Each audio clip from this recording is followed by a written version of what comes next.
Hey, sir, how you doing? Hey, how's it going? Can you hear me? Man, I'm good. I'm good. Look at you. You done squared yourself up. Got yourself right. All right. That's what I'm saying. You know how this works. How you doing, Yeah, you brother? know it, How's man. it Once a going, week. man? Yeah, how's Well, it tell me going? what's. How's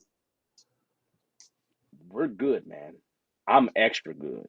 I have no complaints. But when have you ever seen me have a complaint? Yeah, that's true. I'm happy, and you actually took a face to face class with me, so you know how I am face to face. And I have fits face to face. I have fits in this. I do it at this. I'm the same way here and there, right? So that is no different, right? So tell me, do you got a question? You want to talk about something, man? Yeah, no, I've just been thinking more about like refinements and, Yeah. kind of, who, what kind of discussions do you want to have in a refinement? What do you not want to have in a refinement? Who should be the leader in a refinement call? Um, and Well, let yeah, let let's just let's kind take of, let's take the first step, right? yeah, Let's peel it back. Let's peel the onion back first, right? Now we know that the purpose of the refinement is to make the product backlog better, right? Who do we really expect to help to make that better more than anybody else is the product owner, right? Um, and so the statement here is first and foremost, can you get the product owner to help make the product backlog better? If the answer is yes to that, then I would be spending off time with the product owner, you know, preparing that product backlog. So, and then we can make the refinement that we have with the developers completely different. The question is, can you actually do that? okay. So like mini sessions with a product owner. Or Yeah, maybe can you include like a senior engineer from your team in that as well if certainly. you Hey, do this. Um, Three Amigos did, right? We had this thing that we used to call the Three Amigos, where we get one representation from each of the big parts of the team, product owner knowledge, the development knowledge, so a lead of some kind, and testing if we needed to, right? Or maybe business analyst or whatever it is. So get some key knowledge and just make a pod and say, hey, we need to have a pre-refinement where we work together collectively to make this one product backlog item super good. So it's ready for the future, right? Now, if you do that, then what's going to happen in your refinement meeting that you have with your developers is they're going to spend less time in it, and it's going to become more of an approval meeting where they're looking at the items and saying, that is good enough to go into a sprint. We don't really have any questions. Their questions aren't in the format of the requirement. Their question becomes how they're going to get the requirement done. And you don't really need to talk about that in refinement. And so you'll find that refinement will change and it will become more like, yeah, we're ready for that to go. And then they'll start saying to you, well, we'll estimate it here as well to get it out the way. So if you can pull that up front, because here's your problem, Stephen, you know this is the issue. Your developers are your bottleneck. The more time they spend in refinement, the worse off you're going to be. So when I think about my developers being the bottleneck, what I want to do is I want to say to them what inputs to them and what outputs from them.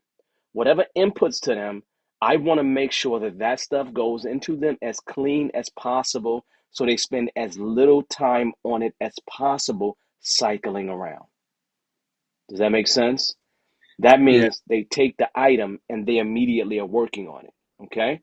So when I think about them as the bottleneck, it's like I want to prepare everything like I'm just serving it up to them on a platter to make it super easy for them. So I'm doing more bottleneck management when it comes to the developers. Does that make sense? Yeah, definitely. I If mean, you we've if had you do it, go ahead. no, I was just gonna say like yeah, we've had times where there's been not occasionally, but once in a while where something wasn't refined as well and when you figure out after it's already been halfway done or you spent Yeah. almost an entire sprint, that's yeah, you kind of learn your lesson about Yeah, it's yeah, this should demoralizing. have been refined. Yeah. That's the whole problem. But if you do it this way, you're teaching the people that's writing requirements and the developers what's the right things, because they start to learn what kind of information we need the most stuff on. And when they learn that, the developers end up making better choices on what to get more information on. And then the product owner and product owner team learns how to write requirements better. So you're doing this back and forth training with that exchange. That training will allow you to have less hiccups while you're developing it. But just remember, the key statement is I am treating my developers as a bottleneck and trying to pace the rate of development on that bottleneck. The more I can get into them, the more time they can have to do the work that they're there to do, the better off we're going to be ultimately. So that's how I think about it. Now, if I can't treat them as a bottleneck, then I have to figure out something different.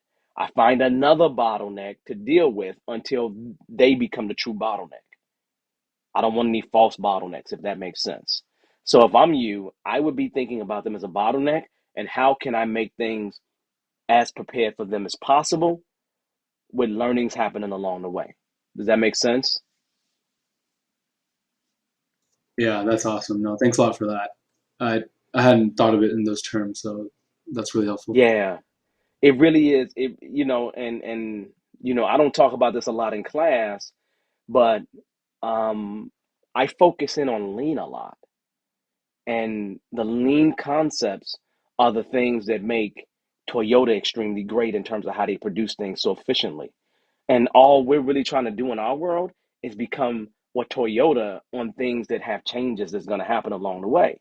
That's all we're really doing. And so we're trying to be the most efficient that we can be. And if you're going to be the most efficient that you can be, you need to pace things based on your bottleneck. Yeah. No, that's awesome. Yeah, it's just a And different way of thinking about it. It really is. And it's just the years of me trying to do it and then having a really good product owner, then having not so good ones. I just realized where I want my focus to be. And so I be doing everything in my power to work around that center of making sure the bottleneck is taken care of. yeah, no, I'm gonna go along with that idea and try that out because I have a product owner that's very new, but I have really strong tech leads and business analysts that can Yeah, help us yeah, out. yeah, yeah. So, Yeah. And so you just no, create a little product on a team. I mean, you literally create a product on mhm, a team and have them meet because, it really doesn't matter how much they meet. What matters is how much your developers are meeting. That's what matters, right? So if they got to meet a heck of a lot of times, it don't matter. They're meeting to make sure that the requirement is ready to go so the developers spend less time developing. That's the key. Hopefully everybody don't think I'm crazy that's out there, watching this. I can be a little off, but I've run into this problem on more than one occasion, right? I always run into it. It's not a new every place you go, you run into it. I guarantee you, with this client I'm about to work with, I'm gonna run into that problem, and this is the recommendation I'm gonna apply, and they're gonna use it, and they're gonna skyrocket. yeah, it'd be awesome if you shared some of the big issues you come up with on this You client. know what? That is, you know what? I probably will. I probably will have a debrief. Yeah, yeah, that'd be awesome. Yeah, that'll be nice. Yeah, let me write that down. Debrief. Yeah, because every time I go into the client, I always learn something new, and then there's all these other lessons that come up that I just can't think about because I'm not actively working with somebody like that, and so it's gonna be pulling all kinds of things out. So I'll take a ton of notes, man, and I'll do it. You know what I did the other day? I'm gonna tell you what I did the other day. Last week, I did a 1 day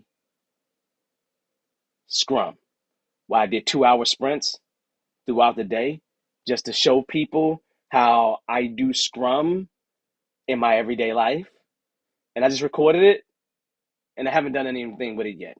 So I'm gonna put that together and put that on this channel at some point to give people that too, because it's just something that is unique that people seem to always got questions about, right? So yeah, man, I think that's gonna help you. The question is, here's the real question: what I want to hear is I want to hear you try this and let me know how it works. Yeah, for sure.